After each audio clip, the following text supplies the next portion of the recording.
We've got a lot of good things to keep in mind as we hear from our first guest. She's a public school teacher in one of the largest school districts, actually the largest school district in the country, New York City Public Schools.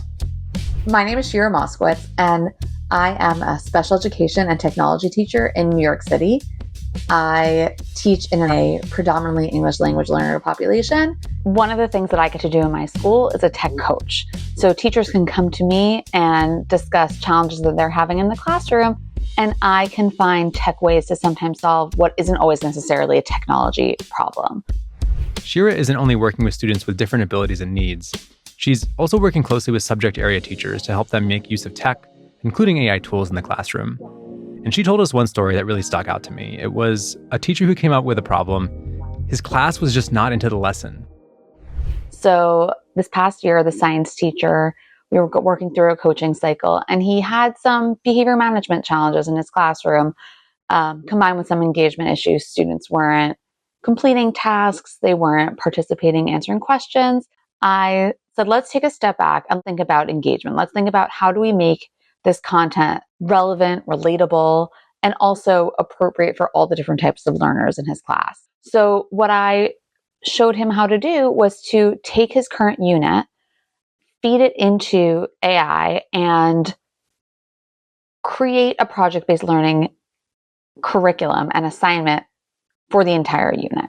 And instead of taking a traditional science test at the end of the unit, they created their own ecosystem. And one of the features that we were able to design through this AI output was a choice board.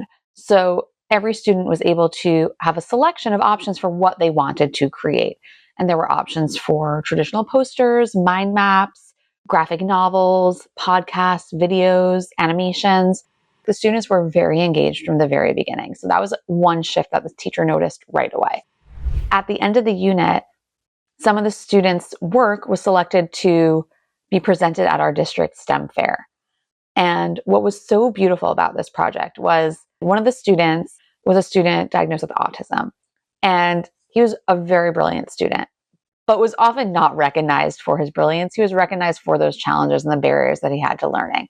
So to say that he was able to identify a strength, demonstrate that he had mastered this science content just like his peers, and then be celebrated for it at a district fair and receive an award for his work was so beautiful. And it was something that wouldn't have necessarily been feasible for the science teacher to create all these different options and these rubrics and all these different materials on his own.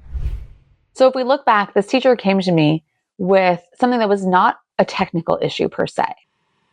He came with the classic behavior management challenge, and I presented him with a technology solution, but it actually addressed his challenge and more. The behavior was better, the engagement was better, his scores were actually higher. So I view AI as really a tool for equity. It really means that more students can acquire knowledge in a way that's accessible to them. And it means that every student sitting in the class can learn something. I often find that if we go back to that more traditional model of schooling, that there are certain things we're just not teaching children. We're expecting them to acquire it naturally, be it communication skills, executive functioning, organization, any of those things. And there's not really a curriculum to teach it.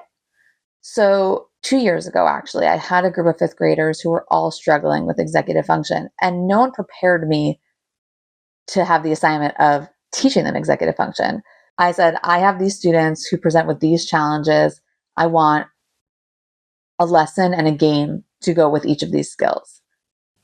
And it created it for me, giving me both digital and analog tools to support students in these areas. And before this access to AI, I never would have been equipped to do that. And some of these skills, the students would never be equipped to practice them. There's this gut reaction that adults feel because we didn't go to school with this technology, that giving technology to students, specifically giving AI to students, is taking away their ability to acquire knowledge. Honestly, it's the same thing with spell check. There's still people who get very upset that students have access to spell check.